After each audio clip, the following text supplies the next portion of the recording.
Let me ask you something, and I want you to be completely honest with yourself right now.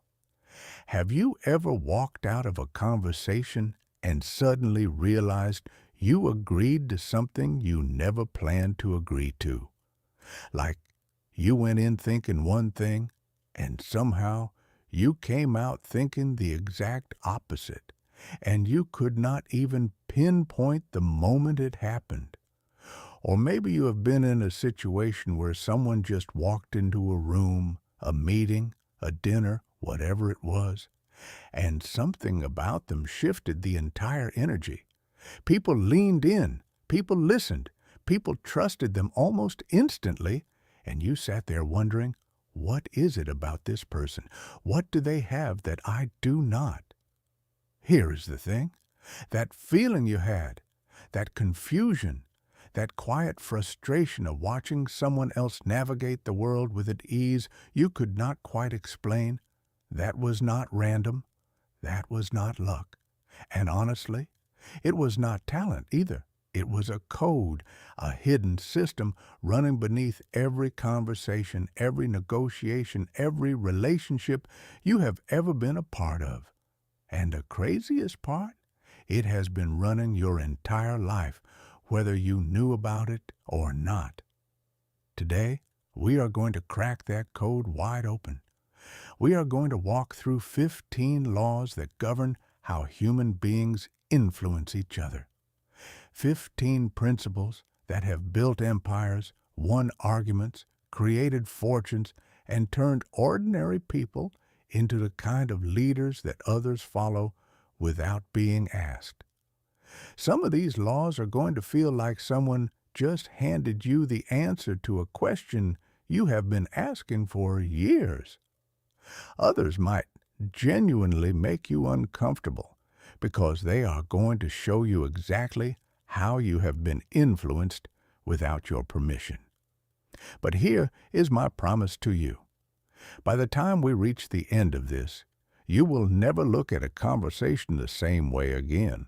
You will never sit in a negotiation without seeing the invisible architecture underneath it. And most importantly, you will finally understand the forces that have been quietly shaping your decisions, your relationships, and your life this whole time. So, are you ready? Because the first law starts with the one thing every single person on this planet is fighting for right now. And most of them are losing that fight without even knowing it. Law 1. Control attention and you control everything. Let me paint a picture for you. Imagine you are sitting in a coffee shop in Istanbul. It is a rainy Tuesday morning, the kind of morning where the world feels slower than usual. You are waiting for a friend, scrolling through your phone, half paying attention to the music playing in the background. Now, at the table next to you, two people are having a conversation. One of them is pitching a business idea. You are not really listening, but you catch a few words here and there. Sounds interesting enough, but nothing grabs you. Now imagine the same coffee shop, the same rainy morning. But this time, the person at the next table starts their pitch differently. They lean forward, lower their voice just slightly, and say, "What I am about to tell you could either save your company or destroy it. It depends entirely on what you do in the next 30 days. Suddenly, you are not scrolling anymore. Your coffee is getting cold, and you do not care. You are locked in. You are listening. What changed? The idea did not change. The coffee shop did not change. The rain outside did not change. The only thing that changed was where your attention went. And that, right there, is the foundation of everything we are going to talk about today. Here is what most people do not understand about attention. It is not just some abstract concept that motivational speakers like to talk about. It is the most valuable piece of mental real estate you own. And I mean that literally. Your brain right now, at this very second, is choosing what to focus on and what to ignore. And whatever it chooses to focus on becomes your reality in that moment. Not the full reality, not the objective reality, your experienced reality.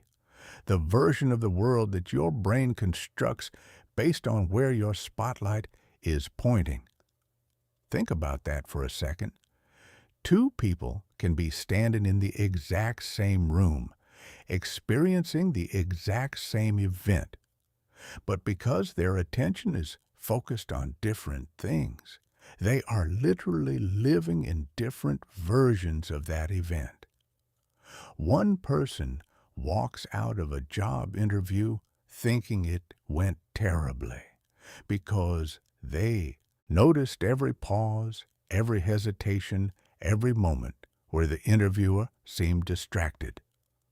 The other person walks out of the same interview feeling great because they noticed the moments where the interviewer smiled, leaned in, asked follow-up questions. Same interview, completely different experiences, and the difference was nothing more than where their attention was directed. Has that ever happened to you? Have you ever been in a situation where someone else saw something completely different from what you saw, even though you are both right there? That is attention doing its thing. That is the invisible filter that shapes everything. Now here is where it gets really powerful. If attention determines what reality feels like, then whoever controls where attention goes controls how reality is experienced. And whoever controls experienced reality controls decisions, emotions, and behavior. That is not a theory. That is how your brain actually works. The people who understand this, the ones who seem to have this effortless ability to persuade and lead and connect, they are not starting with better arguments. They are starting by directing attention. They know that before they can change what you think, they have to change what you notice. Before they can shift how you feel, they have to shift where your mind is pointed. Everything else comes after that. Let me give you a real-world example that you have probably experienced yourself. Think about the last time someone tried to sell you something, anything, a product, a service, maybe even an idea. If they were any good at it, they did not start by telling you how amazing their thing was. They started by making you feel the weight of your problem. They made you notice the gap between where you are and where you want to be. They directed your attention toward the discomfort of your current situation, the cost of doing nothing, the pain of staying stuck, and then, only after you were sitting in that discomfort, did they offer the solution. And when they did, it did not feel like a sales pitch. It felt like relief. It felt like exactly what you needed. That is attention control in action. And it is happening around you every single day. There is a specific technique inside attention control that I want you to really understand, because once you see it, you will see it everywhere. It is called contrast positioning. Your brain does not evaluate things on their own. It evaluates them compared to whatever came right before. A hotel room feels luxurious after you have been camping for a week. The same room feels ordinary after you have stayed in a 5-star resort. The room did not change. The comparison frame did. Smart communicators use this constantly. In a salary discussion, they mention the higher end of the market before presenting their number, making their number feel reasonable by comparison. In a proposal, they outline the enormous cost of the current problem before revealing the price of the solution, making the price feel small, next to the problem it solves. In storytelling, they take you to the darkest moment before the breakthrough, so the breakthrough feels like sunrise after a long night. You know what the beautiful part is? This is not some secret technique reserved for master manipulators. You have already used it yourself without knowing it. Every time you told a friend about a terrible day and then ended with a one good thing that happened, you used contrast. Every time you compared two options to help someone make a decision, you used contrast. It is built into how we communicate. The difference is that some people use it deliberately, and that is what makes them extraordinarily effective. But here is the other side of attention that most people completely overlook, and honestly, this might be even more important than everything I just said. It is not just about directing other people's attention. It is about how you give your own. Think about the last time someone truly, fully, completely gave you their attention. Not the half-listening thing where they are nodding, but their eyes keep drifting to their phone. Not the polite waiting where you can tell they are just holding space until it is their turn to talk. I mean real, undivided, I am here with you right now attention. When was the last time that happened? Can you even remember? If you can, I bet you remember how it felt. It probably felt like warmth, like being seen, like you mattered to that person in that moment more than anything else in the world, and I would bet that whoever gave you that attention, you trusted them. You opened up to them. You probably liked them a whole lot more than you liked most people. That is because full attention in the modern world is shockingly rare. Everyone is distracted. Everyone is half present. And in that environment, the person who can show up fully, who can put the phone down and look you in the eyes and actually be there, that person stands out like a lighthouse in fog. People are drawn to them. People trust them. People want to be around them.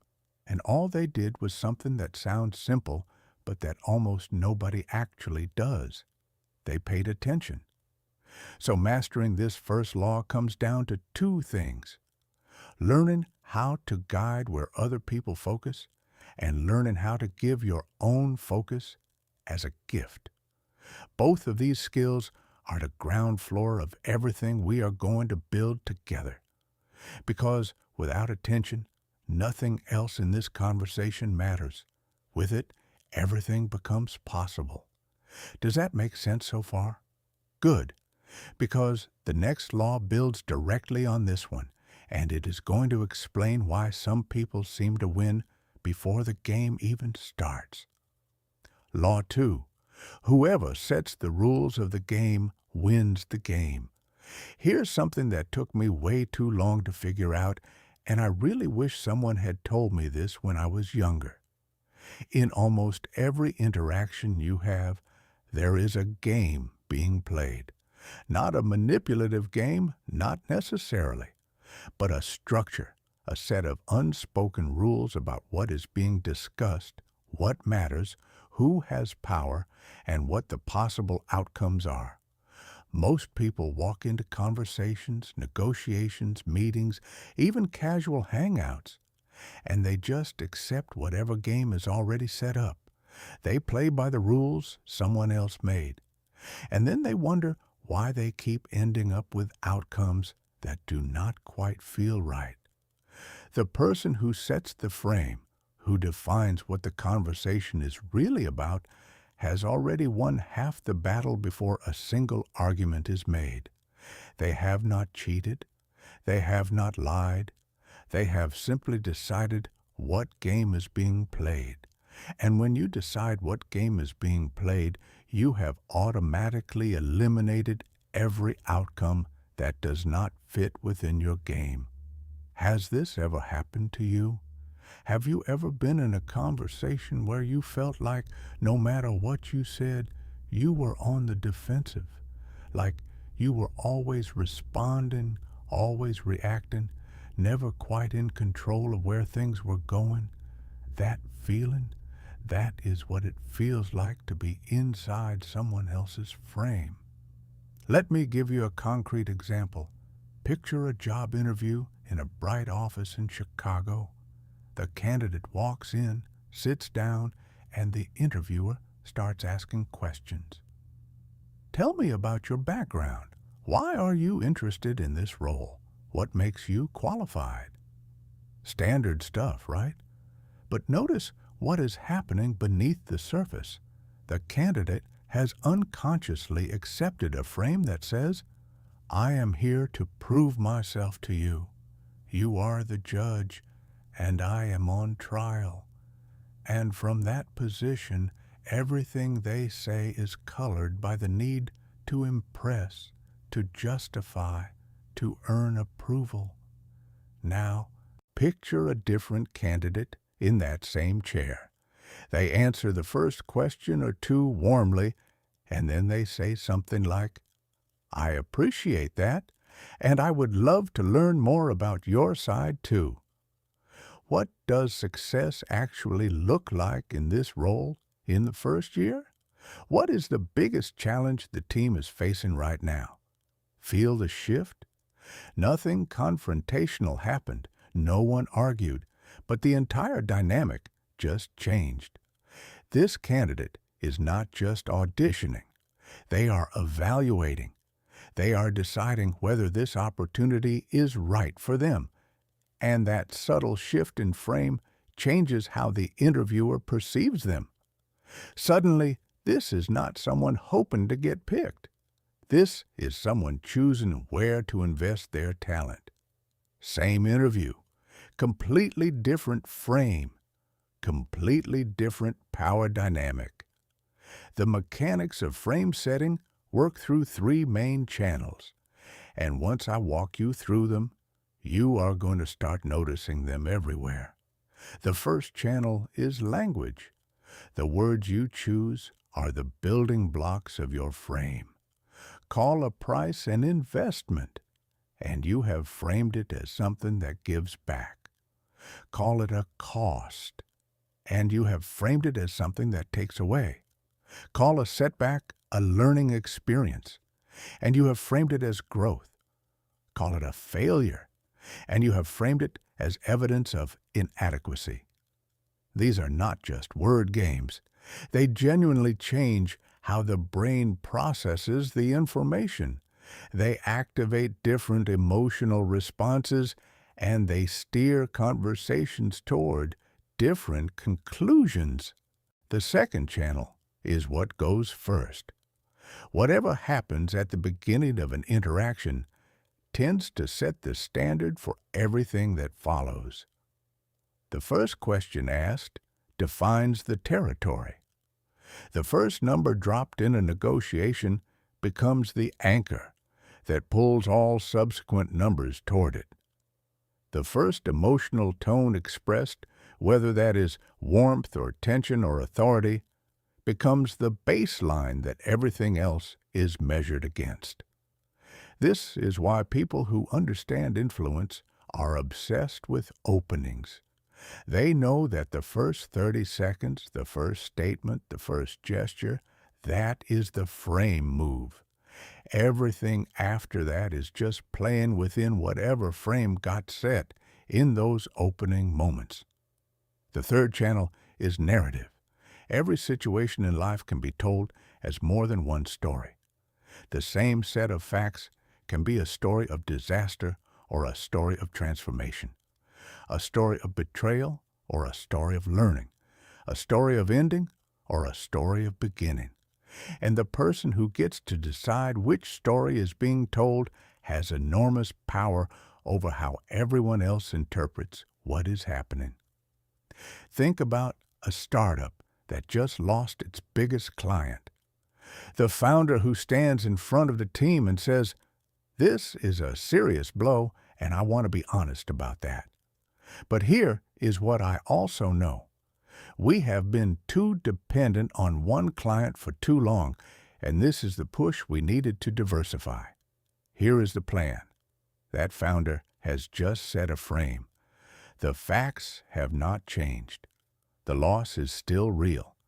But the meaning of the loss, the story it tells, the direction it points toward, all of that has been shaped by the frame. Now here is something just as important as setting frames. Knowing when someone is trying to frame you in a way that does not serve you, and knowing how to get out of it. The worst thing you can do when someone puts you in an unfavorable frame is argue within it.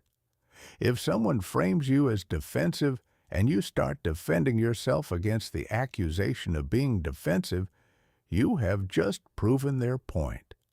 You accepted their game and tried to win inside it. And that never works. The right move is a reframe. You do not argue with the content. You gently decline the entire structure. You change the game. I do not think that is quite what is happening here. What I see is that is a reframe. It does not fight. It redirects, and it requires something that most people struggle with. The composure to stay calm when someone is trying to put you in a box, and the awareness to even notice it is happening in the first place. Can you think of a time when someone reframed you and you did not even realize it until later? That moment of looking back and thinking, wait, how did the conversation end up there? That is the power of frame control. And now that you know it exists, you are going to start seeing it everywhere. Law 3. Build the hunger before you serve the meal. Have you ever had a brilliant idea, a genuinely great idea, and you were so excited about it that you could not wait to share it? So you ran to someone, maybe a friend, a colleague, a partner, and you laid it all out. The whole thing, every detail, the solution in all its glory. And they just kind of looked at you and shrugged. Maybe they said, "Yeah, that is interesting," in that voice that clearly meant they did not find it interesting at all. And you walked away confused, maybe even a little hurt, thinking, how can they not see how good this is? I have been there, and it stung every time. But here's what I eventually learned, and it changed everything about how I communicate. The problem was never the idea. The problem was the sequence. I was serving a 5-course meal to someone who was not hungry. And no matter how good the food is, if someone is not hungry, they do not care. This is one of the most important laws of influence, and it gets violated more often than any other. People lead with solutions. They lead with answers. They lead with what they are offering before the other person has any reason to want it. And then they are confused when the response is lukewarm. The truth is, nobody wants a solution to a problem they do not think they have. Nobody reaches for medicine when they do not feel sick. Nobody moves toward a new direction when they are perfectly comfortable where they are. Before you can offer someone a path forward, you need to help them feel why standing still is no longer an option. And this is not about being manipulative or creating fake problems. Not at all. This is about bringing real problems into the light, helping people see what they have been trying not to look at, making the cost of inaction feel real and present and personal instead of vague and abstract and easy to ignore. Here's how this works psychologically. People do not make decisions based on logic. I know we all like to think we do. We all like to believe we are rational creatures making rational choices. But the research is overwhelming and consistent. We decide based on emotion, and then we use logic afterward to justify what we already decided. And the emotion that drives action more than any other is discomfort. The felt experience of a gap between where you are and where you want to be.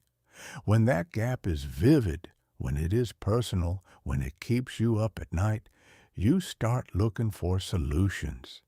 And at that moment, you are ready to receive one. The people who are great at influence understand this deeply. They do not walk in with solutions blazing. They walk in with questions. They walk in with observations. They direct your attention, just like we talked about in Law 1, toward the parts of your situation that are not working. They help you feel the weight of what you have been carrying, the opportunities you have been missing, the time that has been slipping away, the cost that has been compounding quietly in the background while you were busy not thinking about it. And then, only then, when you are sitting in that awareness, when you are genuinely feeling the pull of wanting something to change, do they offer what they have. And when they do, it does not feel like a pitch. It does not feel like pressure. It feels like someone handing you exactly what you have been looking for. There are a few specific ways to create this experience of genuine need. The first is what I call painting the cost. Human beings are wired to respond more strongly to potential loss than to potential gain. We are more motivated by the fear of losing what we have than by the excitement of gaining something new. So when you want someone to feel the weight of their current situation, do not focus on what they could gain by changing. Focus on what they are losing by staying, the time draining away, the energy being wasted, the relationships being strained, the opportunities walking past while they stand still. Make it specific. Make it personal. Make it real. The second technique is what I call the two-picture method. You paint two vivid pictures, one of where they are right now with all its frustration and limitation and quiet dissatisfaction, and one of where they could be with all its possibility and freedom and fulfillment, and you make both pictures as detailed and sensory and emotionally textured as possible. When both are fully felt, the gap between them becomes almost unbearable, and that gap is the engine that drives genuine motivation. The third technique is the full accounting.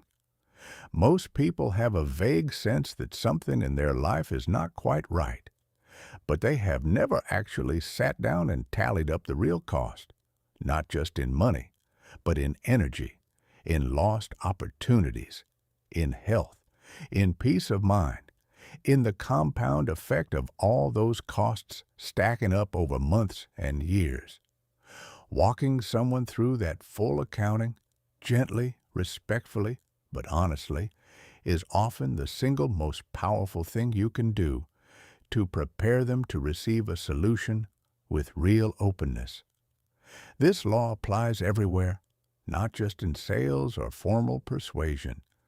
If you are a leader trying to move a team in a new direction, you need them to feel why the old direction is no longer working before they will genuinely commit to the new one. If you are a teacher, your students will learn more from a place of genuine curiosity and productive confusion than from a place of comfortable certainty.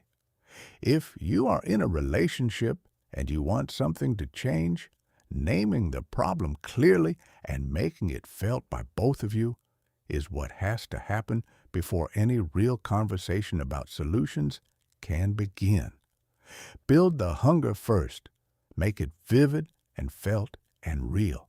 And then, when the other person is genuinely reaching for something new, be there with the meal you have prepared. Has there been a time in your life when someone did this to you perfectly? Where you went from "I am fine" to I need to change something in the span of one conversation. Think about that moment. That was this law in action. All right, so now you understand the foundation.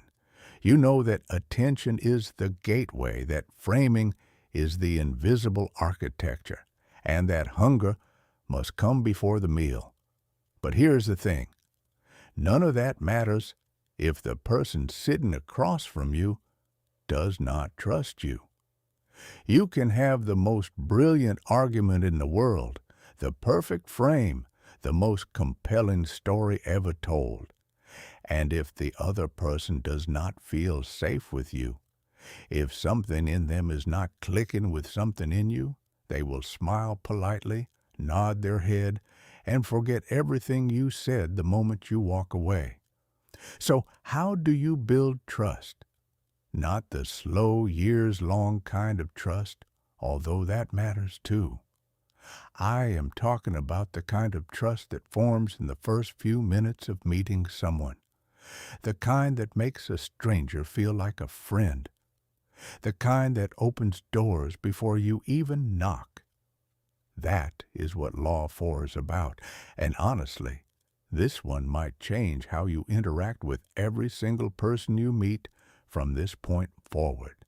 Law 4. Become their mirror, and they will see you as their ally. Have you ever met someone for the first time and within minutes felt like you had known them for years? Like something just clicked? There was no awkwardness, no stiffness, no trying to figure each other out phase. It just flowed. You left that interaction thinking, I really like that person. But if someone asked you exactly why, you probably could not put it into words. You just felt it. Now let me ask you something. Was that feeling random? Was it some kind of cosmic connection, souls recognizing each other from a past life, or whatever people like to say? Maybe. But more likely, something very specific was happening, and it was happening beneath your conscious awareness. You were being mirrored. Here's what I mean. Deep inside the wiring of your brain, there is a system that has been running since the earliest days of human existence. Back when your ancestors lived in small groups on the plains of East Africa, survival was not an individual sport. You needed your group. You needed allies. And you needed to be able to tell quickly and accurately who was with you and who was a threat.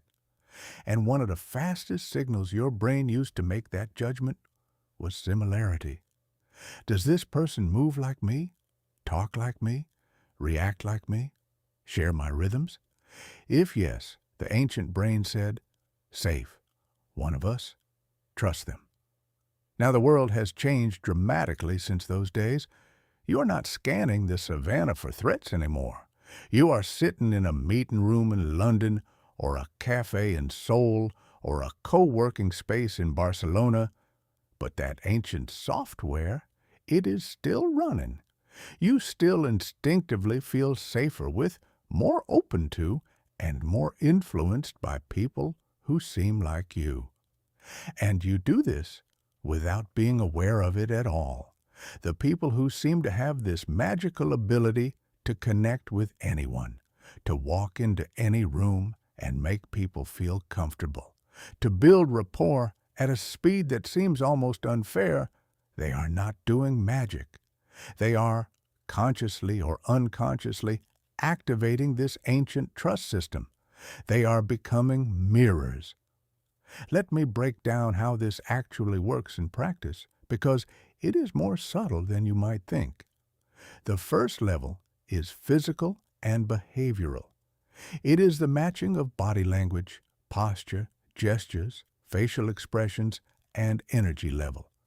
And before you roll your eyes and think, oh, so I just copy what people do? No, that is not it. Crude copying is obvious and creepy. True mirroring is gentle, unconscious looking, and feels like resonance rather than imitation. Think about it this way. When your best friend tells you something exciting, what does your body do? You lean in, your eyes widen, your energy rises to match theirs. You are not thinking about doing this. It happens naturally because you are genuinely engaged. That is organic mirroring, and it feels wonderful to the person receiving it because it tells them, I am with you. I am feeling what you are feeling. We are in sync. The second level is pace and rhythm, and this one is massively underrated. Pay attention to how fast or slow someone speaks. A person who naturally thinks and talks quickly feels subtly frustrated in conversation with someone who drawls through every sentence. It is like they are running and the other person is strolling. Conversely, a person who is thoughtful and measured in their speech feels rushed and unheard when talking to someone who fires words like a machine gun. Neither is wrong. They are just on different frequencies. When you gently match someone's speaking pace, something remarkable happens. They feel heard. They feel understood. They feel like you get them, even if you have said nothing particularly insightful yet. Because the rhythm itself is sending a signal below the level of words. I am operating at your speed. I am in your world. I am not trying to drag you into mine. Have you ever noticed this in your own life? Think about the people you feel most comfortable talking to. I bet if you pay attention, you will notice that your conversational rhythms are similar. You finish each other's sentences sometimes. You laugh at the same pace. There is an easy back and forth that does not feel forced. That is mirroring in its most natural form. But here is where it goes deeper, and this is the level that separates good communicators from truly extraordinary ones. Beyond the physical, beyond the pace and the gestures, there is a level of mirroring that operates on values and identity. And this is where real, lasting trust is built. Have you ever been in a conversation where someone said something about you that was so accurate, so precisely observed, that it almost startled you? Not a compliment, not flattery, something deeper. They noticed something about what you actually care about, what you are actually trying to do in your life, what kind of person you are actually trying to be. And they reflected it back to you in a way that made you feel genuinely seen. Do you remember how that felt? It probably felt like a wave of warmth, like gratitude, like someone finally noticing the thing about you that you have been hoping people would notice. That experience, the experience of feeling truly recognized, not for your surface presentation, but for your actual self, is one of the most powerful bonding experiences a human being can have. And it is the deepest form of mirroring. This level of mirroring requires something that cannot be faked: genuine attention and genuine curiosity about the other person. You cannot reflect back what you have not bothered to notice. You cannot honor what you have not taken the time to understand. The specific detail matters here. The thing you noticed that others usually miss. The value you recognized that the person is not used to hearing acknowledged. The quiet strength or the hidden struggle that you perceived beneath the surface. When you offer that kind of reflection to someone, you are not just building rapport. You are creating a bond, because you have done something rare in a world full of distracted half-listening. You actually saw them. Now, I need to say something important about this law because it has a boundary that matters. Mirroring in service of genuine connection in service of making someone feel safe enough to be honest, open, and real. That is a beautiful thing. Mirroring is a calculated trick to manufacture trust you intend to exploit. That crosses a line. The distinction, as always, is in the intent. Are you trying to connect, or are you trying to control? That question will follow us through every law in this conversation. Law 5. Give first and the world gives back. Okay, so here is a question for you. Think about someone in your life who has been genuinely generous to you. Not transactionally generous, not "I will do this so you owe me" generous, but truly, honestly, no strings attached generous. Someone who helped you when you did not ask. Someone who shared something valuable with you without expecting anything in return. Someone who showed up for you in a moment when showing up actually cost them something. Got that person in your mind? Good. Now let me ask you this. If that person called you right now and asked you for a favor, how would you respond? Not just with willingness, right? With enthusiasm, with a genuine desire to help, with a feeling that is not obligation, but something closer to joy. You would probably go out of your way beyond what was asked because something inside you wants to give back to this person, not because they demanded it, because they earned it by giving first.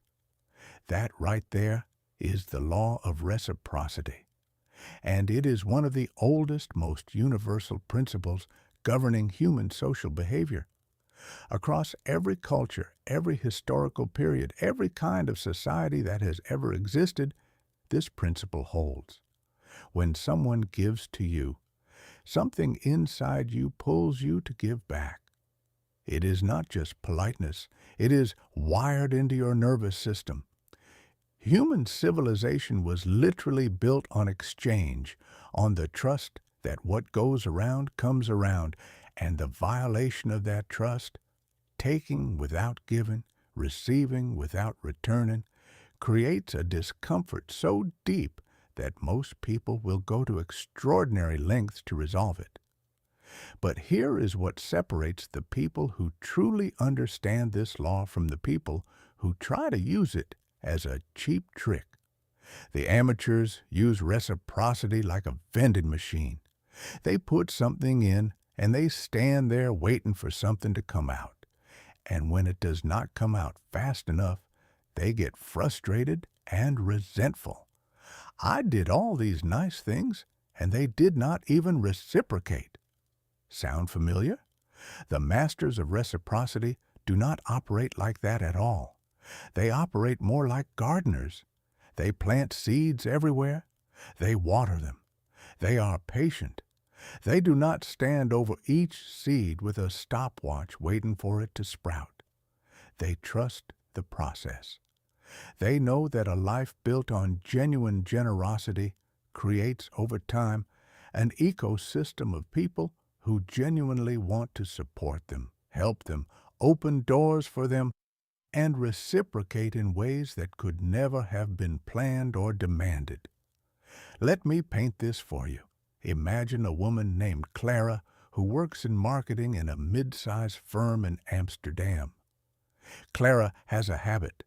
Whenever she comes across an article, a contact, a piece of information, or an opportunity that she thinks could be useful to someone in her network, she shares it. No fanfare, no follow-up asking, "Did you see what I sent?" No keeping score. She just notices what people need and quietly provides it. She introduces people who should know each other. She sends congratulations when something goes well for someone. She remembers what people are working on and checks in on it weeks later. Clara does not do this strategically. She does it because it is who she is. But here is what happens over time. Clara has built around her a living, breathing network of people who feel genuinely grateful to her. not obligated, grateful. And when Clara needs something, when she is looking for a new opportunity, when she needs advice, when she needs support, the response she gets is overwhelming, not because people owe her, because they want to give back, because the warmth she put into the world has created a current that naturally flows back in her direction. Now, there is a second dimension of reciprocity that plays out specifically in negotiations and difficult conversations. And I want you to understand this because it is incredibly practical. It is called concession reciprocity. When you visibly give something up in a negotiation, when you move from your position toward theirs, the other person feels a pull to move toward you in return. The movement itself, regardless of where it started, feels like a gift. It feels like you sacrificed something. And that triggers the reciprocity response. This is why the best negotiators never start at their real number. They create room to move, not to be dishonest, but to create the experience of mutual movement. Because when both sides feel like they gave something up, both sides feel like the final agreement is fair. And an agreement that feels fair lasts. An agreement that feels forced does not. The third dimension is what I would call emotional reciprocity, and this is the most powerful of all. When someone is genuinely kind to you in a moment of real difficulty, when someone shows up with warmth and presence when you are struggling, the bond that creates is not social. It is emotional. It is not, I owe you. It is, I am loyal to you. And loyalty, real loyalty built on genuine emotional exchange, is one of the most enduring and unshakable forms of influence a human being can create. Here is what I want you to take away from this law. Stop keeping score. Start giving first, genuinely, consistently, without expectation. Not because it is a strategy, but because it is a way of being that creates a life surrounded by people who genuinely want to see you succeed. That is the kind of influence that money cannot buy and manipulation cannot manufacture. Does that resonate with you? Have you experienced this in your own life, either as the giver or the receiver? Hold that experience in your mind, because it is proof that this law is real. Law 6. What you cannot easily have, you want the most. All right, let me ask you something personal. Have you ever wanted something or someone way more intensely the moment you realized you might not be able to have it? Maybe it was a job opportunity that was about to close.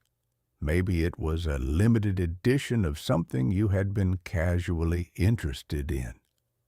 Maybe it was a person who was suddenly less available, less reachable, less present in your life.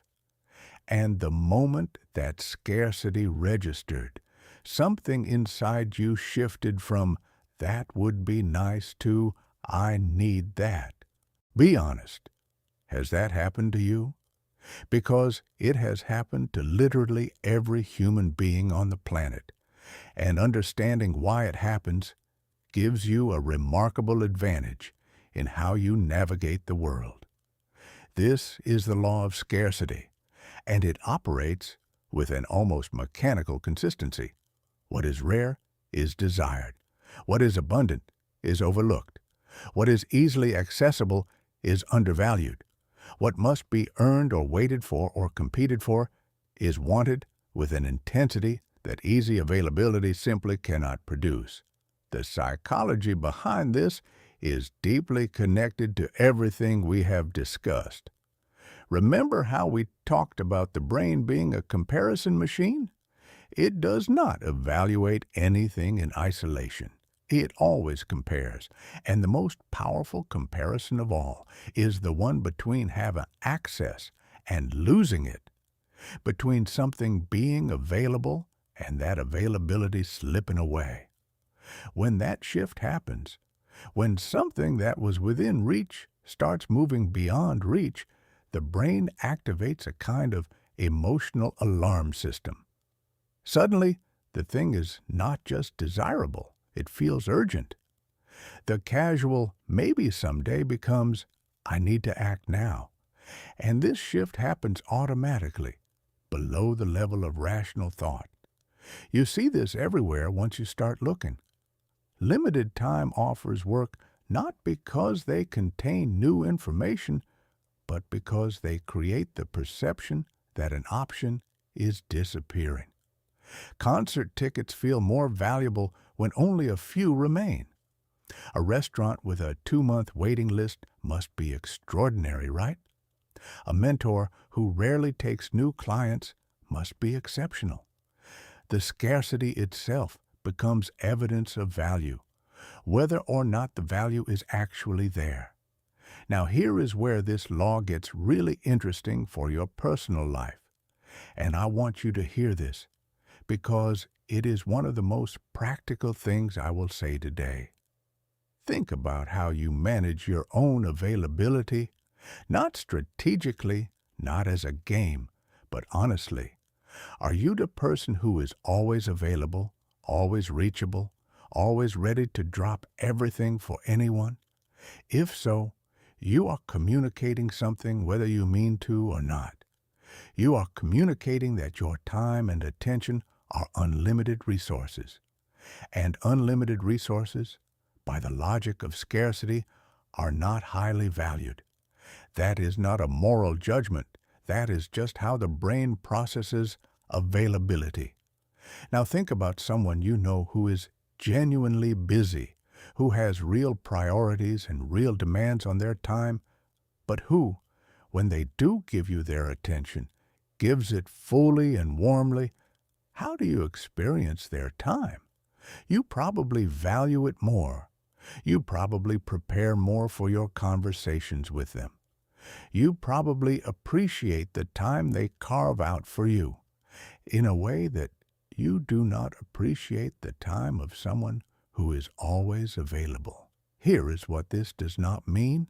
It does not mean you should play games with your availability. It does not mean you should pretend to be busy when you are not, or manufacture scarcity to make people want you more. That is manipulation, and it backfires badly the moment people see through it, which they always do. What it does mean is this: stop performing infinite availability. Stop acting like you have no other priorities, no other commitments, no other demands on your life. If you genuinely are building a full, rich, meaningful life, your time naturally becomes scarce. Your attention naturally becomes limited. And that natural scarcity, that honest reality that you cannot be everywhere for everyone at all times, makes the moments you do show up more meaningful, more valued, more appreciated. There is a second application of scarcity that relates to information and knowledge. Have you ever noticed that when someone tells you, "Not many people know this," but your ears perk up? The information they share after that phrase could be completely ordinary, but the frame of scarcity around it, the suggestion that this is restricted knowledge, makes you receive it with more attention and more weight. This is not because you are gullible. It is because your brain is wired to value rare things, including rare information. The person who shares knowledge as though everyone already has it communicates that their insights are common. The person who shares the same knowledge with the awareness that it is not widely understood, that it represents something genuinely valuable, communicates that they have access to something special. The content might be identical. The perceived value is completely different, And there is a third application, which is about opportunities. When you present an opportunity to someone as something that has a genuine window, a real deadline, a limited number of spots, a true constraint on its availability, you change how they process their decision. The comfortable, leisurely, I will think about it mode that characterizes decisions about widely available options gets replaced by a more focused, action-oriented mode, not because you pressured them, but because you helped them accurately understand the stakes. The ethical line here is crystal clear. Real scarcity communicated honestly is a service. You are helping someone make a decision with accurate information. Fake scarcity, the pretense of limitation where none exists, is a lie. And like all lies, it works exactly once. Because people compare notes, they talk.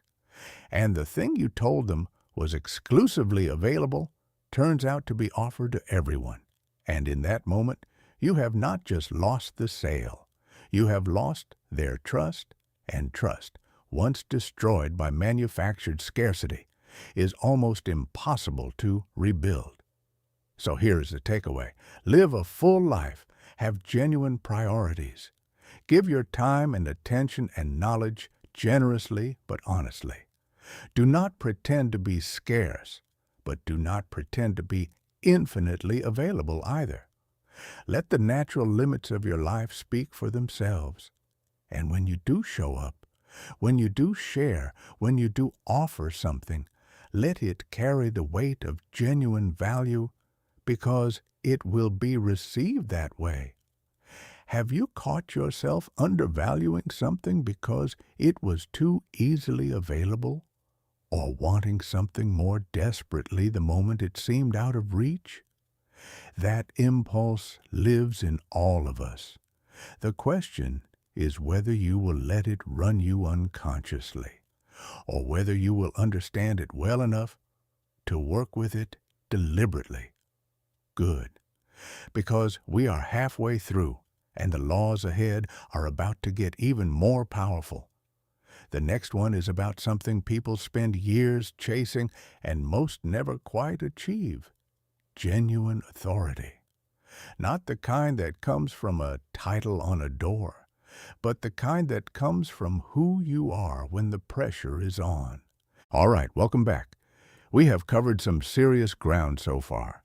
You now understand how attention shapes reality, how frames determine outcomes, how hunger precedes action, how mirroring builds trust, how generosity creates loyalty, and how scarcity amplifies desire. 6 laws deep. And honestly, if you stopped right here and just applied what you have learned so far, your life would change in ways you cannot even imagine yet. But we are not stopping, because the next 3 laws deal with something that most people desperately want, but very few understand how to build. And the first one, Law 7, might be the most misunderstood concept in this entire conversation. Law 7. Real authority is not given. It is radiated. Let me ask you something. Think about the people in your life who you genuinely look up to. Not the people who have fancy titles. Not the people who demand respect. Not the people who remind you of their credentials every chance they get. I am talking about the people whose opinion you actually trust. The people you would call at 2 in the morning if everything was falling apart. The people who, when they speak, you actually listen, not because you have to, but because something in you knows they are worth listening to. What is it about those people? What gives them that weight, that gravity, that quiet pull that makes you lean in when they talk? I will tell you what it is not. It is not their resume. It is not their job title. It is not the degrees hanging on their wall. Those things might have gotten your attention initially, but they are not what kept it. What kept it What built that deep, genuine trust was something much harder to fake and much more powerful to possess. It was the feeling that this person knows what they are talking about, not because they told you they do, but because everything about how they show up in the world quietly proves it. See, here's what most people get wrong about authority. They think authority is something you claim, something you announce, something you earn once and then carry around like a badge.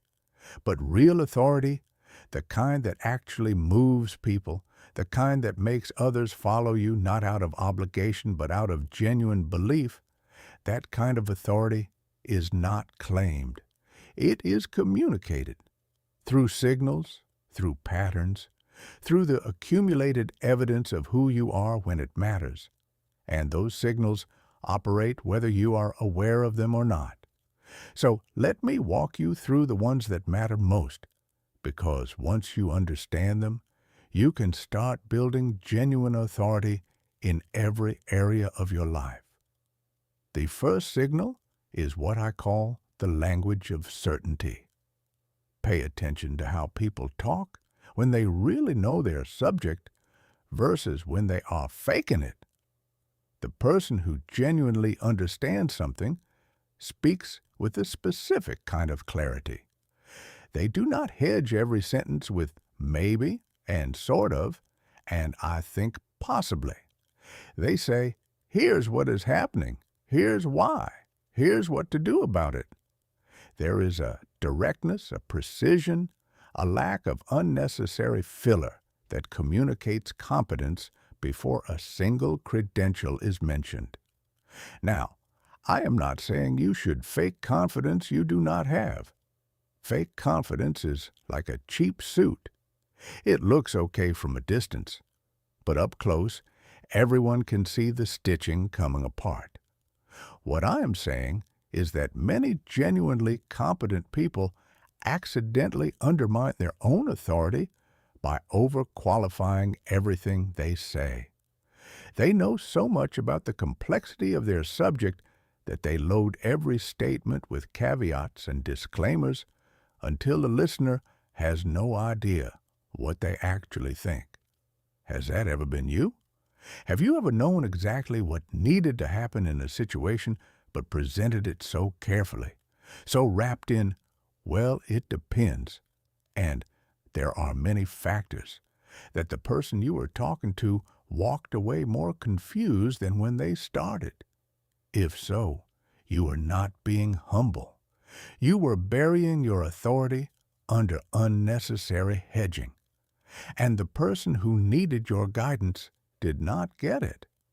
Learning to communicate what you genuinely know with appropriate confidence, without arrogance, but also without apologizing for your competence, that is one of the most valuable skills you will ever develop. The second signal of authority is the visible track record. Nothing, and I mean nothing, builds credibility like a history of being right. The advisor who predicted the market shift, the friend who warned you about that relationship and turned out to be exactly correct, the colleague who said the project would hit a wall at phase 3, and it did. Each of those moments deposits something into a credibility account, and over time, that account builds into a reservoir of trust that funds future influence. This is why the smartest people I know are intentional about making their good calls visible. Not in a bragging way, not in an I told you so way, but in a quiet, documentable way. They put their analysis in writing. They share their predictions with trusted colleagues. They create a trail of evidence that, over time, paints an accurate picture of their judgment. Because when the moment comes that they need others to trust their assessment of something uncertain, that trail of evidence does the persuading for them. The third signal is demonstrated composure. And honestly, this might be the most powerful authority signal of all. Picture this. You are in a meeting room in Toronto. The quarterly numbers just came in and they are terrible. Worse than anyone expected. The room is tense. People are talking over each other. Some are pointing fingers. Some are staring at the table in silence. The anxiety is almost physical. You can feel it in the air like humidity before a storm.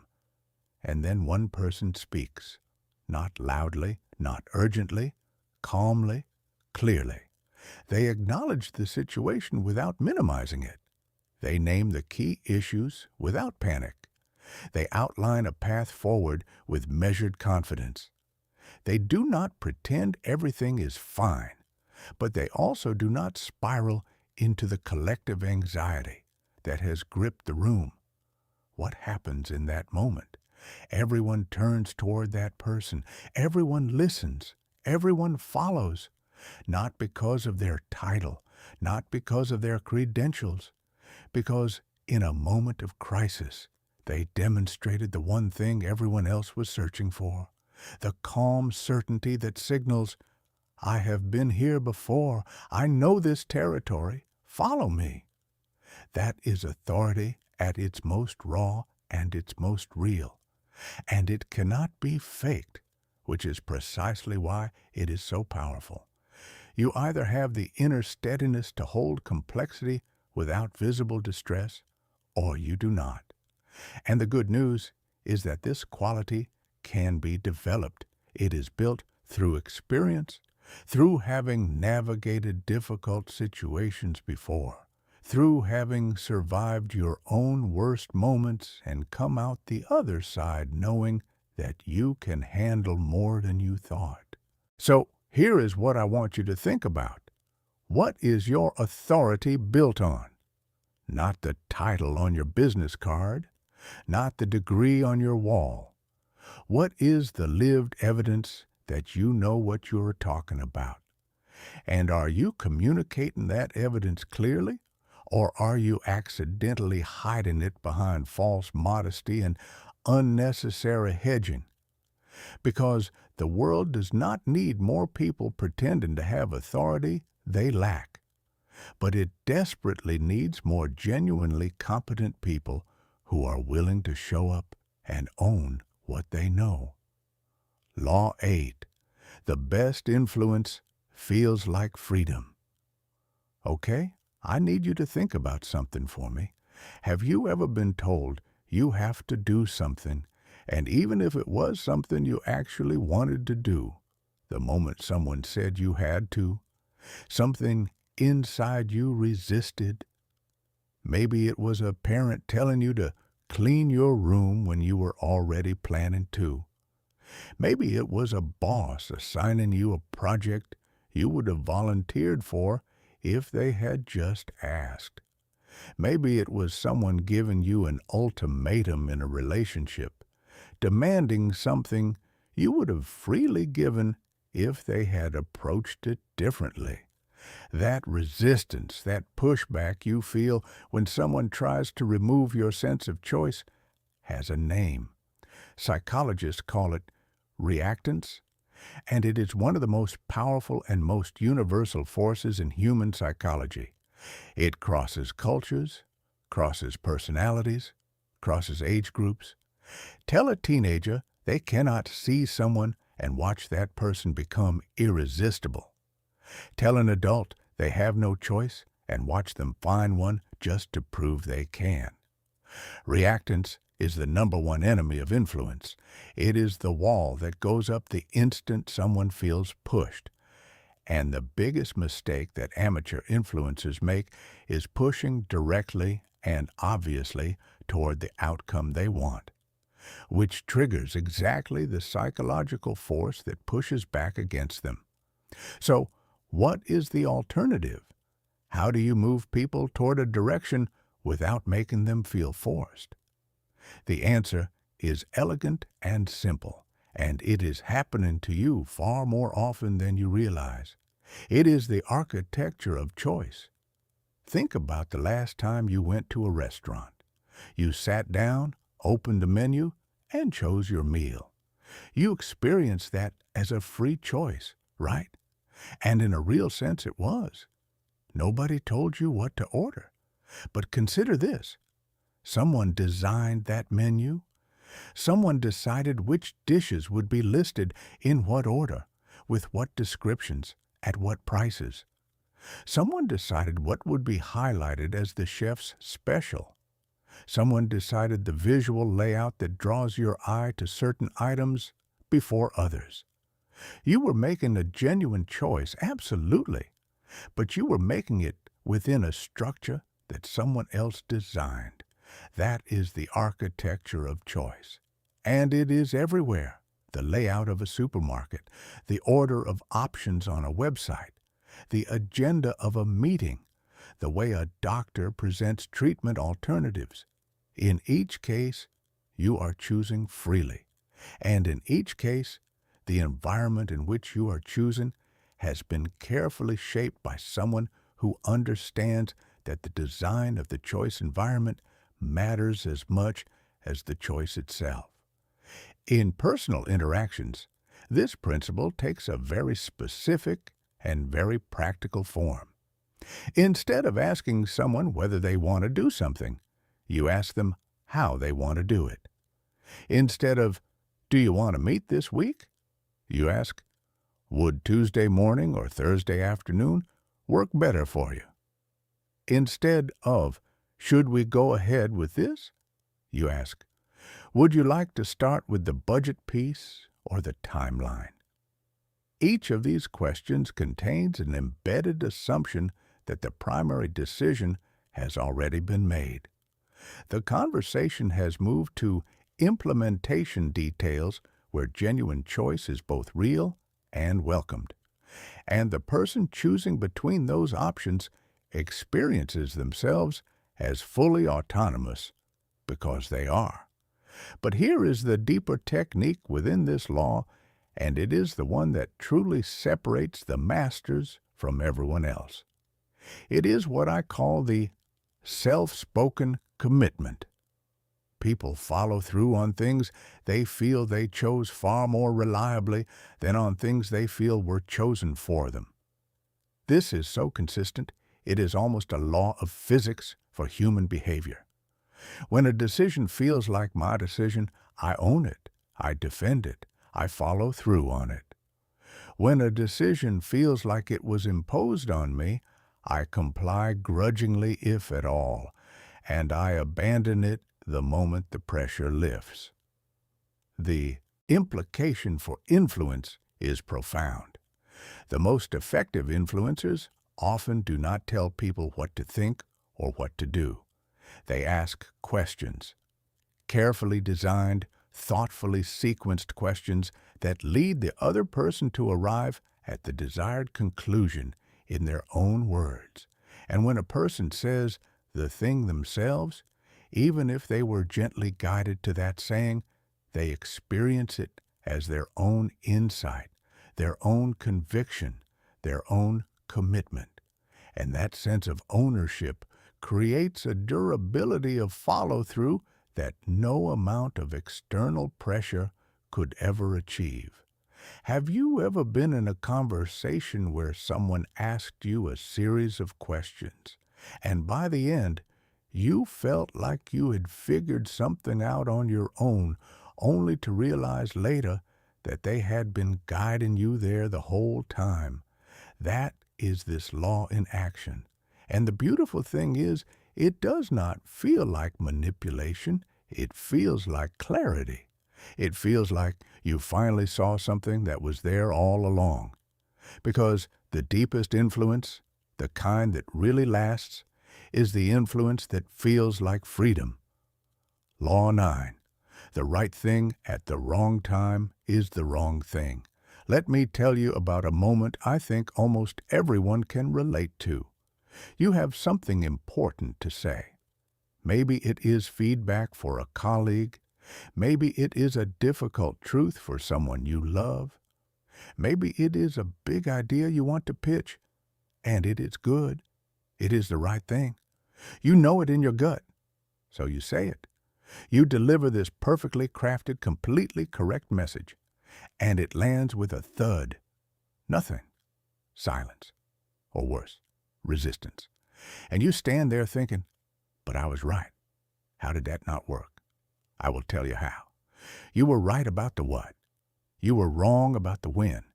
And in the world of influence, timing is not a detail. It is the whole game. This law is probably the most underestimated of all 15. People spend enormous energy perfecting their message, their argument, their pitch, their presentation. They craft the words. They practice the delivery. They prepare for objections. And then they deliver it at completely the wrong moment and cannot figure out why it failed.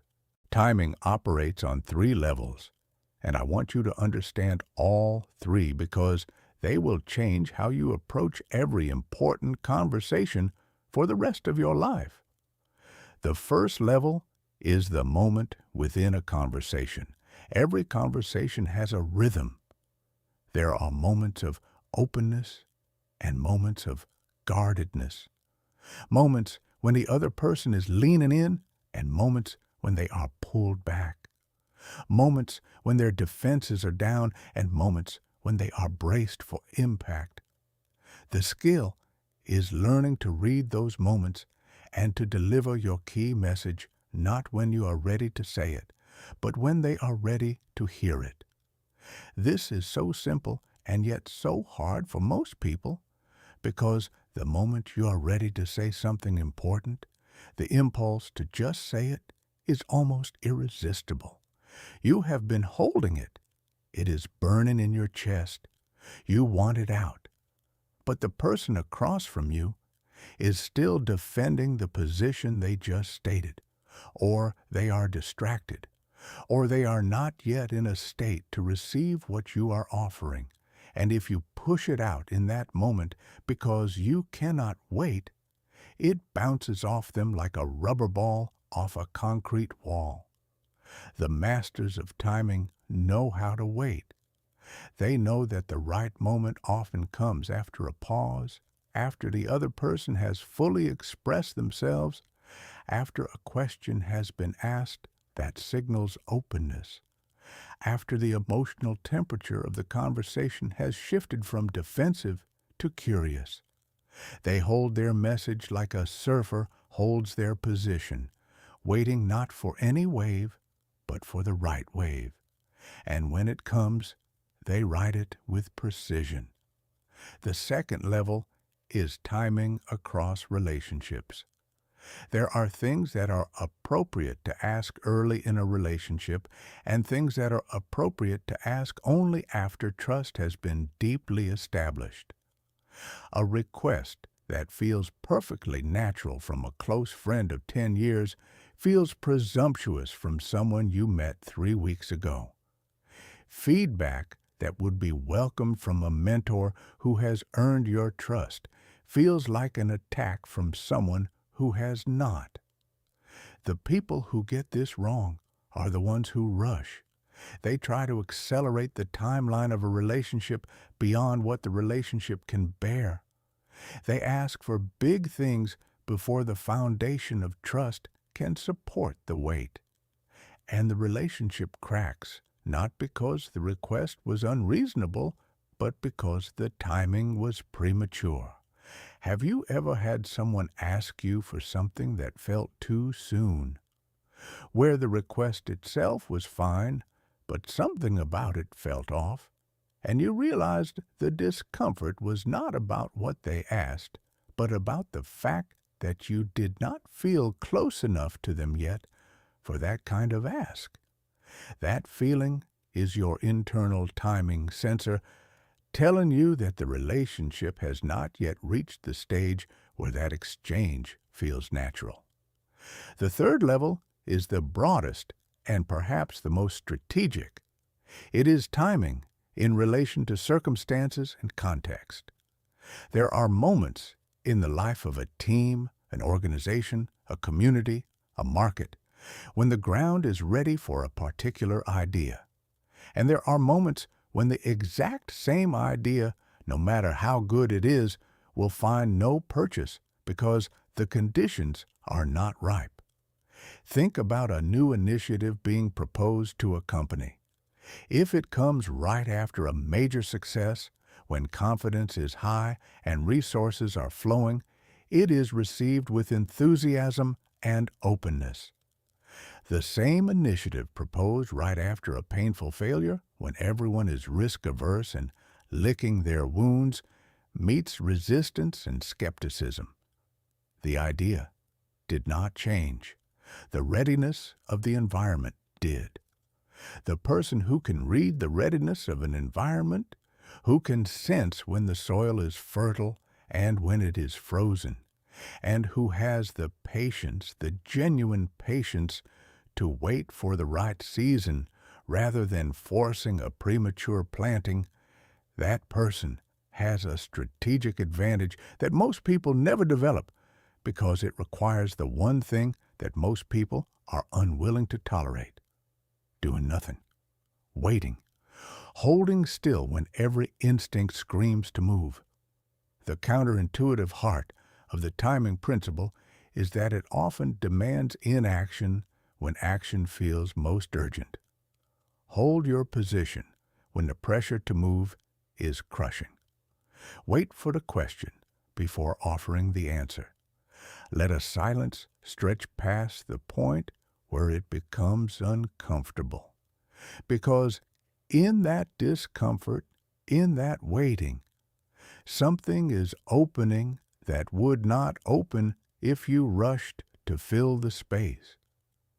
Have you ever blurted something out too early and immediately wished you could take it back? Have you ever waited, held your tongue, let the moment breathe, and then said the thing at exactly the right time and watched it land perfectly? The difference between those two experiences is the timing principle in action, and mastering it might be the single most practical skill in this entire conversation. The right thing at the wrong time is the wrong thing. The right thing at the right time changes everything. We are 2/3 through now, and I hope you are starting to feel something shifting in how you see the world. Because the next 3 laws are going to take us somewhere unexpected. We are going to talk about why the bravest thing you can do is let people see you are human. Why speaking to who someone is matters more than speaking to what they want. And why the smallest commitments can lead to the biggest changes. Okay, we are deep into this now. 10 laws down, 5 to go.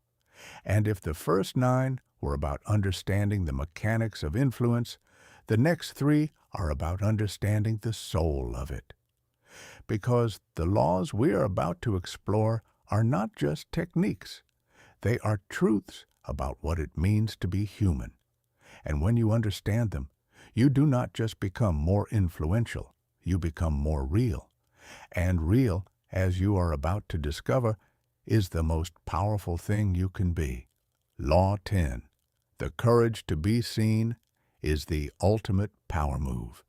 I want you to think about someone you deeply admire, not a celebrity, not some distant figure on a stage, someone you actually know, someone whose character genuinely impresses you, someone you would describe as strong. Got them? Good.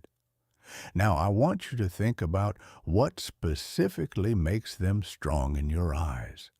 And I bet if you really think about it, it is not that they are invincible. It is not that they never struggle, never doubt, never stumble. In fact, I would guess that part of what makes you admire them is that you have seen them struggle and you have watched how they handle it. You have seen them be honest about something hard. You have heard them say, I do not know, or I was wrong, or I am having a tough time with this. And instead of making them seem weak, those moments made you trust them more. Why is that? Why does vulnerability, the very thing we are taught to hide, end up being the thing that draws people closest to us? Here is the psychology behind it. We live in a world that constantly pressures us to perform, to look like we have it together, to project confidence even when we are falling apart inside, to curate a version of ourselves that is polished, capable, unshakable, and we are all doing it. Every single one of us, to some degree, is walking around in an armor of competence, hoping nobody notices the cracks. And because everyone is doing it, something interesting happens. We stop trusting the polished surfaces. Not consciously, maybe, but somewhere deep inside, we know that perfection is a performance. We know that the person who never admits a weakness is not actually without weakness. They are just hiding it. And that hiding, that refusal to be seen honestly, creates a subtle but persistent barrier between them and everyone else. But then someone breaks the pattern. Someone says, clearly and without drama, I made a mistake on this and I want to fix it. Or, I honestly do not know the answer to that, but I will find out. Or, this situation is really hard for me and I want to be upfront about that. And in that moment, something remarkable happens. The room exhales. The tension drops. People lean in instead of pulling back. Because what that person just did, whether they realize it or not, is give everyone else permission to be human too. Has that ever happened to you? Have you ever been in a room where someone admitted something real, something honest, and you felt the atmosphere completely change? Like a window opening in a stuffy room? That is the power of vulnerability. It does not make you smaller. It makes the space around you bigger. Now, I need to be very specific about what I mean by vulnerability here, because this law has a boundary that matters enormously. The vulnerability that creates influence is not the kind where you dump your entire emotional life onto someone who did not ask for it. It is not turning every conversation into a therapy session. It is not using your struggles as a way to get attention or sympathy or to make other people feel responsible for your emotional state. That is not vulnerability. That is a form of demand, and it pushes people away instead of drawing them in. The vulnerability that creates genuine power is specific, bounded, and delivered with a quality of steadiness that signals something crucial. It says, I am sharing this with you not because I need you to rescue me, but because I respect you enough to be honest. I am not falling apart. I am being real. There is a world of difference between those two things. One is a burden. The other is a gift. Let me give you an example. Imagine a team leader named Marcus working at a tech company in Singapore. His team just lost a major client. Everyone is stressed. Everyone is looking to Marcus for direction. And Marcus could do what most leaders do in that situation. He could put on the brave face, project absolute confidence, pretend he has all the answers, and push forward with a plan that sounds certain even if it is not. But instead, Marcus gathers his team and says something like this. I want to be straight with you. Losing this client hurts, and I am not going to pretend it does not. I do not have a perfect plan right now.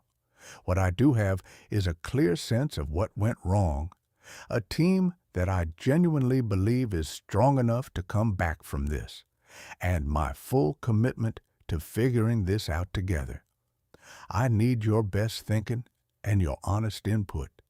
Not what you think I want to hear, but what you actually think. What happens in that room after Marcus says that? The team does not lose confidence in him. They gain confidence in him because he just demonstrated something that polished performances never can. He demonstrated that he is trustworthy, that he will tell the truth even when the truth is uncomfortable, that he respects his team enough to treat them as partners rather than audiences for his leadership performance. And here is the deeper mechanism at work. When you are vulnerable with someone, you are implicitly trusting them. You are saying, I trust you enough to let you see me honestly.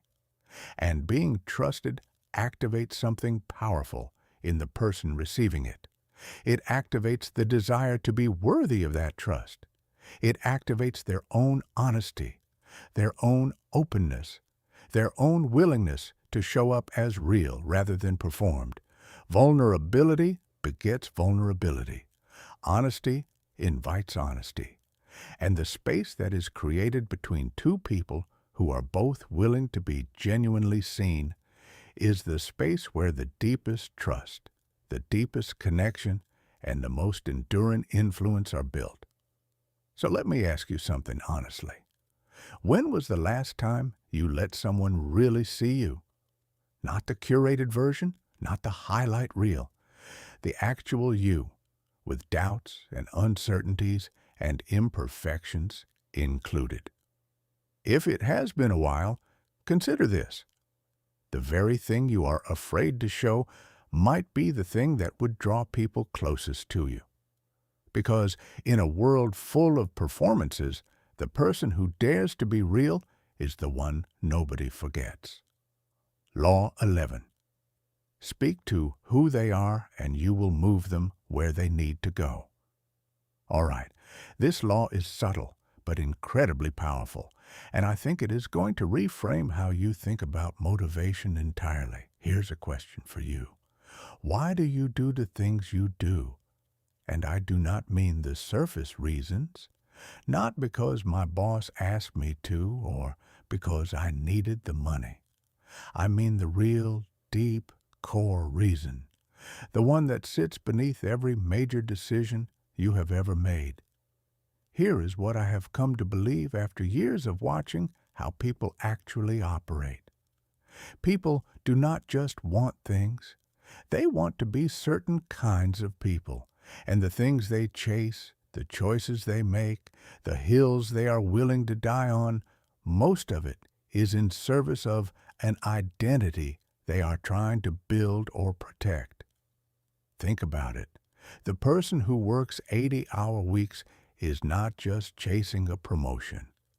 They are being the kind of person who gives everything, who outworks everyone, who cannot be accused of not trying hard enough. The person who volunteers every weekend is not just helping the community. They are being the kind of person who cares, who contributes, who matters beyond their own life. The person who refuses to back down in an argument is not just defending a position. They are defending their identity as someone who stands firm, who is not pushed around, who has principles. When you see this, when you really see that behind every behavior is an identity being expressed or protected, you unlock a completely different level of influence. Because now you are not just talking to what someone wants. You are talking to who someone is. Let me show you what this looks like in practice. Imagine you need to convince a colleague named Priya to take on a challenging new project. You could appeal to the practical benefits: better visibility, potential for promotion, useful experience, and that might work. It is logical, it is reasonable, but it is operating at the surface level of what she wants. Now imagine instead you say something like this: Priya, I thought of you for this because I have watched how you handle complex problems. You do not run from difficulty. You lean into it. And this project needs exactly that kind of person, someone who is not afraid of a challenge and who has the intellectual courage to figure it out even when the path is not clear. Do you feel the difference? The first approach talks about outcomes. The second approach talks about identity. It says, this is not just something you should do. This is who you are. And doing this is an expression of that. When Priya takes on the project after hearing that, she is not just accepting an assignment. She is living out a version of herself that she values. And that experience of identity-consistent action creates a depth of motivation and commitment that practical incentives alone cannot touch. This is what I call the attributed identity, and it is one of the most graceful techniques in the entire domain of influence. When you ascribe a positive quality to someone in a way that feels genuine and specific, not generic flattery, but a real observation of who they actually are, you activate their desire to be consistent with that quality. You are not putting something on them that is not there. You are shining a light on something that is there, something they may not always see in themselves, and giving them a reason to live up to it. Think about the teachers who changed your life. I bet it was not the ones who just taught you the material. It was the ones who saw something in you, named it, and made you feel like that quality was real and worth developing. You have a mind that sees connections other people miss. You have a rare kind of empathy. You do not give up, and that is going to take you places. Those words did not just make you feel good, they gave you an identity to grow into. They showed you a version of yourself that you wanted to become. And the effort you put in after hearing them was not just about the grade or the assignment. It was about becoming the person they saw. Has someone ever done that for you? Has someone ever seen something in you and named it in a way that changed how you saw yourself? If they have, you know exactly how powerful this law is. And you know that the influence that person had on you was not temporary. It was lasting, because they did not just change what you did. They changed who you believed you were. That is the identity lever. Use it honestly, use it with genuine perception, and you will move people not through pressure, but through the deepest kind of motivation there is. The desire to be the best version of themselves. Law 12. Small yeses lead to big commitments. All right, here is a law that is going to explain something you have probably experienced but never had a name for. Have you ever agreed to something small, something that seemed totally harmless, and then found yourself gradually agreeing to bigger and bigger things, until at some point you looked up and thought, how did I end up here? This is way more than I signed up for. Maybe it was a volunteer commitment that started with just one afternoon and turned into every weekend. Maybe it was a work project that started with just a quick review and became you leading the whole thing. Maybe it was a relationship dynamic where you said yes to one small boundary crossing and then another and then another until you were somewhere you never intended to be. That experience has a name. It is the consistency principle, and it is one of the most powerful and most reliably documented forces in the psychology of influence. Here's how it works. Once you take a position, make a commitment, or say yes to something, a psychological gear engages. And that gear pushes you, sometimes gently, sometimes powerfully, to behave consistently with what you have already said or done. because inconsistency is uncomfortable. It creates what psychologists call cognitive dissonance, the mental friction of holding two contradictory positions at the same time. And the brain hates that friction. It will work overtime to resolve it, usually by adjusting your future behavior to match your past commitments. This is not weakness. It is actually a feature of being a functional social human. Consistency is how trust works. If you said you would do something and then you do it, people trust you. If you commit to a value and then live by it, people respect you. The desire to be consistent is deeply tied to integrity, identity, and social credibility. We want to be people who follow through. We want to be people whose word means something. But here's where this becomes a tool of influence. If I can get you to say yes to something small, something easy, something that feels like no big deal, I have just started a chain. Because now you are a person who said yes to this kind of thing. And when I come back with a slightly larger request in the same direction, saying yes again feels like consistency. Saying no feels like contradiction. And most people, without realizing it, will choose consistency over contradiction, even when the larger request is something they would have declined if it had been presented first. The classic example from psychology research is brilliant in its simplicity. Researchers asked homeowners in a suburban neighborhood to put a large, ugly sign on their front lawn promoting safe driving.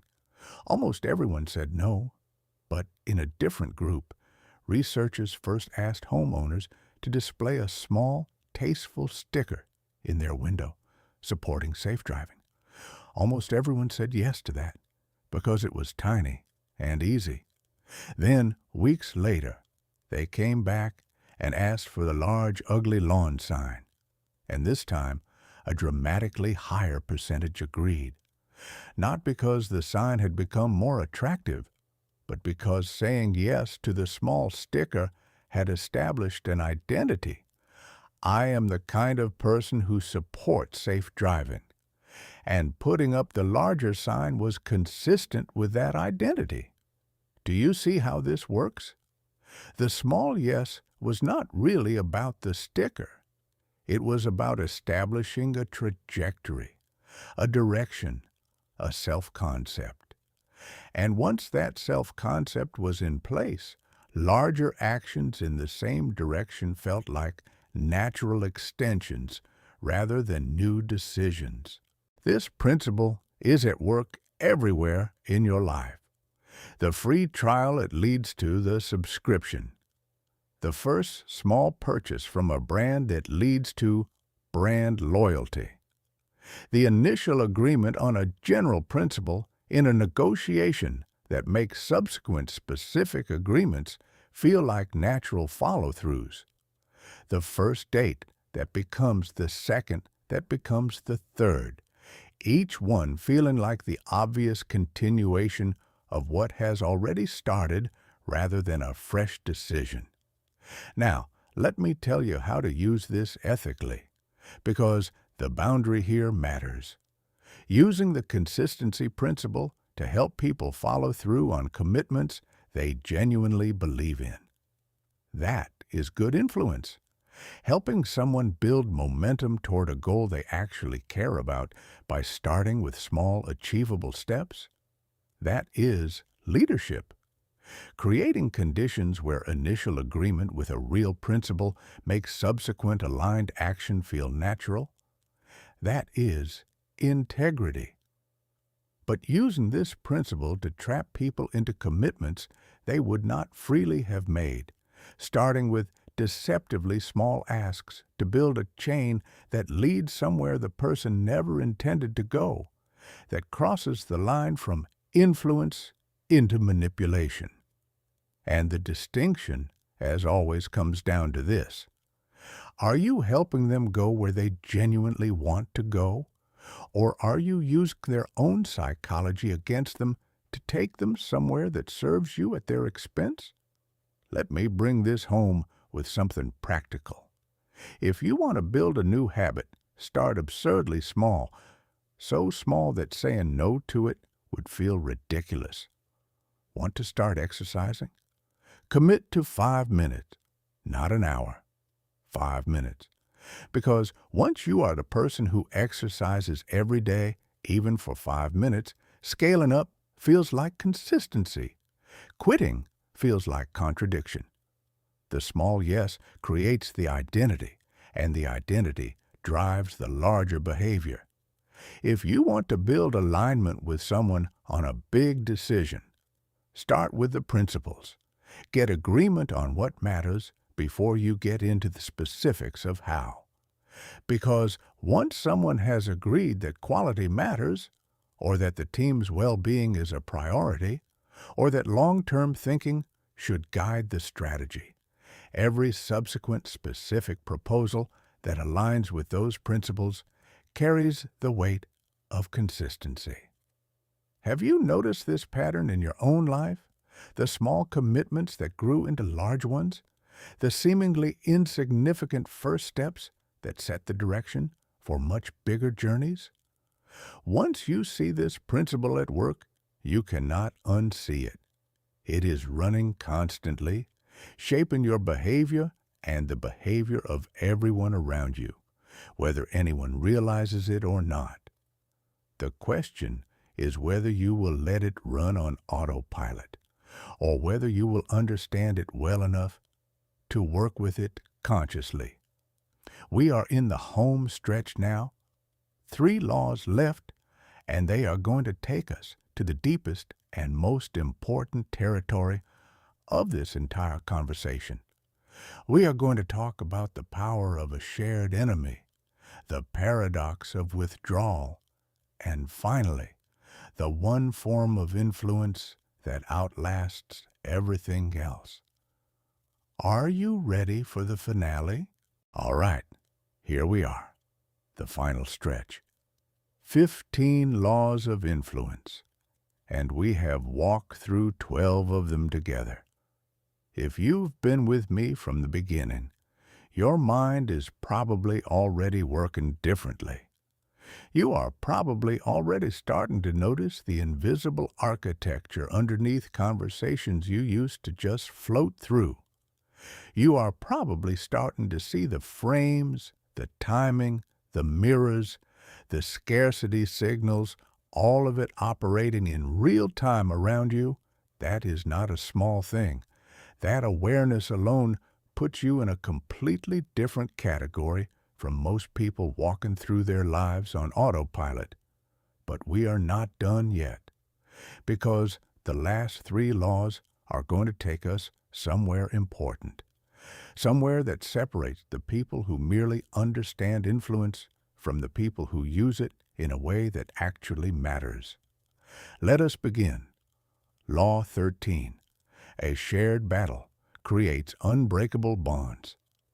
Let me ask you a question that might seem strange at first. Think about the closest group of people in your life. Maybe it is your team at work. Maybe it is your friend group. Maybe it is your family. Whatever it is, think about the moments when that group felt the tightest. The moments when the bond between you was so strong it was almost physical. When you felt like a unit, like a tribe, like nothing could break you apart. Now think about what was happening during those moments. I am willing to bet it was not a vacation. It was not a celebration.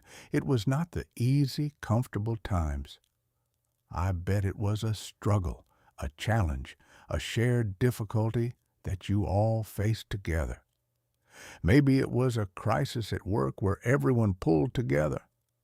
Maybe it was a difficult period in your family where you all leaned on each other.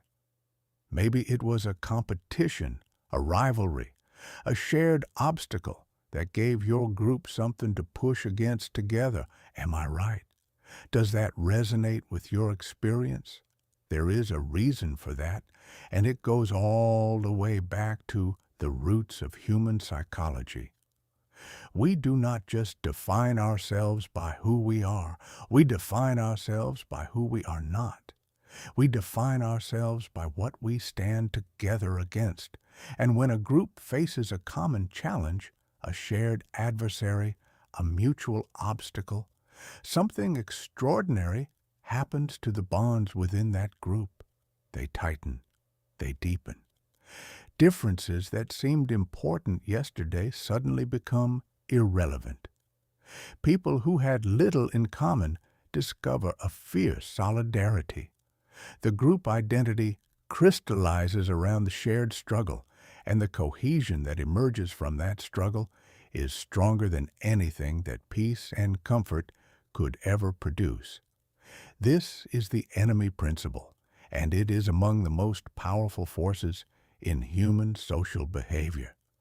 Leaders throughout history have understood this instinctively. When a team is fragmented and unfocused, give them a common challenge and watch them unite. When a movement needs energy and direction, clearly name the obstacle that stands in the way and watch people mobilize with a purpose they did not have before. When a community is drifting apart, help them see the shared threat that affects them all and watch the bonds reform with startling speed. Now, I need to be extremely clear about something here, because this law comes with the most important ethical warning of any of the 15. The enemy principle becomes dangerous, genuinely dangerous, when the enemy is manufactured. When blame is placed on innocent people to create the glue of opposition. When threats are exaggerated or invented to manipulate behavior. When a leader creates division, not because a real challenge exists, but because fear and anger are easier to generate than genuine inspiration. History is full of catastrophic examples of this, moments where the enemy principle was weaponized to dehumanize, to exclude, to destroy. And the consequences have been among the worst things human beings have ever done to each other. So let me draw the line clearly. The legitimate use of this law is the honest naming of genuine obstacles, real competitive pressures your team actually faces, real problems standing between your community and its goals, real forces working against the outcomes you and the people around you genuinely care about. When a leader helps their team see these challenges clearly and collectively, they are not manufacturing an enemy. They are clarifying reality. And a reality that is honestly faced becomes a unifying force precisely because it is true. Let me give you a practical example. Imagine a startup founder named Kai in a small office in Berlin. The company is 6 months old, cash is running low, and a much larger competitor just launched a similar product with a massive marketing budget. Kai gathers the team and says, "Here is what we're up against. This company has 10 times our resources. They are going to outspend us, out-advertise us, and try to make us irrelevant before we even get started. But here is what they do not have. They do not have this team. They do not have our speed. They do not have the thing that makes our product different, and they do not know that we are coming for them." Feel what happens in that room? The team is not just informed. They are bonded. They are energized. They have a shared battle to fight, and that battle gives their daily work a meaning and an urgency that a comfortable situation never would. Kai did not lie. Kai did not manufacture a threat. Kai named what was real and turned it into fuel. That is the enemy principle used with integrity. So here is what I want you to think about. What is the genuine challenge that you and your people are facing together? Not an imaginary one, not a scapegoat. The real obstacle, the actual thing standing between where you are and where you want to be. Name it clearly, face it together, and watch what happens to the bonds between you. Law 14, the paradox of pulling back. Okay, this law is going to feel counterintuitive, and I need you to stay with me because it is one of the most misunderstood principles in this entire conversation. Here is a scenario. Think about two friends. One of them is always available. Every text gets an immediate reply. Every call gets picked up. Every invitation gets accepted. They are warm and present and consistently there always. The other friend is also warm, also caring, also genuine. But they have a full life. They have their own projects, their own commitments, their own world. Sometimes they take a few hours to reply.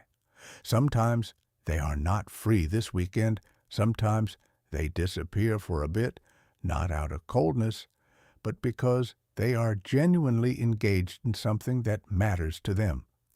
Now here is the question, and I want you to answer it honestly. Which friend's time do you value more? Which invitation to hang out feels more special? Which reply to your message feels more meaningful? If you are being honest, it is probably the second one, not because they care less, but because their attention carries weight precisely because it is not unlimited. When they show up, it means something, because they chose to show up when they had other things they could have been doing. This is the withdrawal principle, and before you misunderstand it, let me tell you exactly what it is and what it is not. It is not a game. It is not the silent treatment dressed up in psychological language. It is not pulling back from people to make them want you more. It is not punishing someone with your absence to control their emotions. If you use it that way, especially in close relationships, it is not influence. It is cruelty, and it will damage every relationship you try it in. What the withdrawal principle actually teaches is something much simpler and much more honest. It teaches you to stop faking unlimited availability, to stop performing constant presence out of fear that if you are not always there, people will stop wanting you around, to stop sacrificing your own genuine priorities, your own growth, your own life on the altar of being perpetually accessible. Because here is the paradox. The person who has no life of their own, who orbits entirely around others, who is always available because they have nothing else going on, that person's presence becomes background noise, not because they are not good or caring or valuable, but because the human brain, as we discussed in the scarcity law, does not assign high value to what is infinitely supplied. But the person who is genuinely living their own life, pursuing their own growth, building something that matters to them, and who therefore cannot be everywhere for everyone all the time, that person's presence has gravity. When they show up, it registers. When they give you their attention, you feel it. When they make time for you, you know it costs them something, and that knowledge makes the time more precious. Think about a mentor figure in your life, someone whose guidance you truly valued. Were they available 24 hours a day? Probably not. Were they always free to talk? Unlikely. But when they did sit down with you, when they did give you their time and attention, it meant the world. Because you knew their time was genuinely limited and they chose to spend some of it on you. That choice, that visible allocation of a scarce resource, is what made their presence feel like a gift rather than a given. So here's what this law is really asking you to do. Build a life so full, so engaged, so genuinely meaningful that your availability is naturally limited. Not as a strategy, as a reality. Pursue the things that matter to you. Invest in your own growth. Have genuine priorities that sometimes mean you cannot drop everything for everyone. And when you do show up for the people in your life, show up fully, warmly, completely. That combination, a full life plus genuine presence when you are there, is the honest version of the withdrawal principle. And it creates something that no amount of constant availability ever could. The experience that time with you is valuable because it reflects a genuine choice, not a default. Has there been a time when someone's absence made you appreciate their presence more? Not because they played games, but because they were genuinely engaged in their own life and their time with you felt like a deliberate, meaningful choice. That feeling is what this law is about. Not manipulation, authenticity, Law 15, the influence that outlives you. We have arrived at the final law, and in some ways, everything we have discussed has been building toward this moment. Because this last principle is not just another technique. It is the reason all the other techniques matter. It is the answer to the question that sits beneath everything we have explored. What is influence actually for? Here is what I believe, and I believe it with everything in me. The highest form of influence is not getting people to do what you want. It is not winning arguments. It is not climbing ladders or accumulating power or being the person everyone listens to. Those things might happen along the way, and some of them are perfectly fine. But they are not the point. The point is this: the most enduring influence you will ever have is the influence that creates other people of influence. The most lasting power is the power that expands the power of others. The most meaningful legacy any human being can leave is not the deals they closed or the awards they won or the money they made. It is the people they developed, the minds they opened, the capabilities they grew in others that continued to operate and multiply long after their direct involvement ended.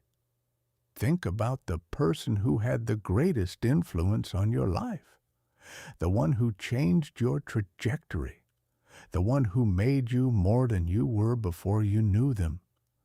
Maybe it was a parent who believed in you before you believed in yourself. Maybe it was a teacher who saw something in you that nobody else saw. Maybe it was a friend who challenged you to be better, or a mentor who gave you the tools to build something real. Now think about this. That person's influence did not stop with you. Everything you have done since they touched your life, every person you have helped, every decision you have made differently because of what they taught you or showed you or believed about you, that is their influence still rippling outward. They changed you, and you changed others, and those others changed others still. A single act of genuine influence delivered with skill and integrity and genuine care can echo through generations of people who will never know the name of the person who started the chain. That is legacy, and it is the most powerful thing a human being can create. But here is what makes this law the hardest of all 15. It requires every other law to be practiced at its highest level. You cannot develop others while controlling them through fear. You cannot expand someone's capacity while withholding the information they need to grow. You cannot create genuine influence in others while keeping them dependent on your approval and direction.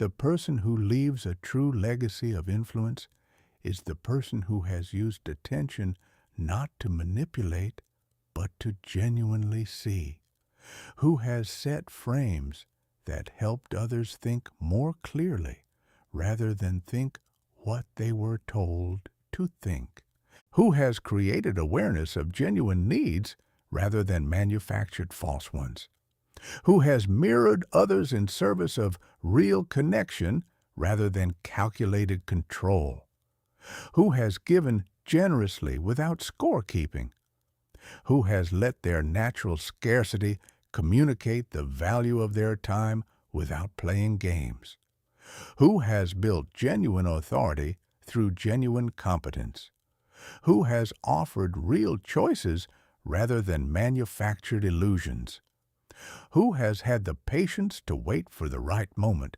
rather than forcing premature action, who has been brave enough to be seen honestly, who has spoken to others' deepest identities in ways that help them grow, who has used consistency to build integrity rather than to trap, who has named genuine challenges honestly rather than manufacturing false enemies, and who has been genuinely present in a way that made their time feel like the gift it actually is.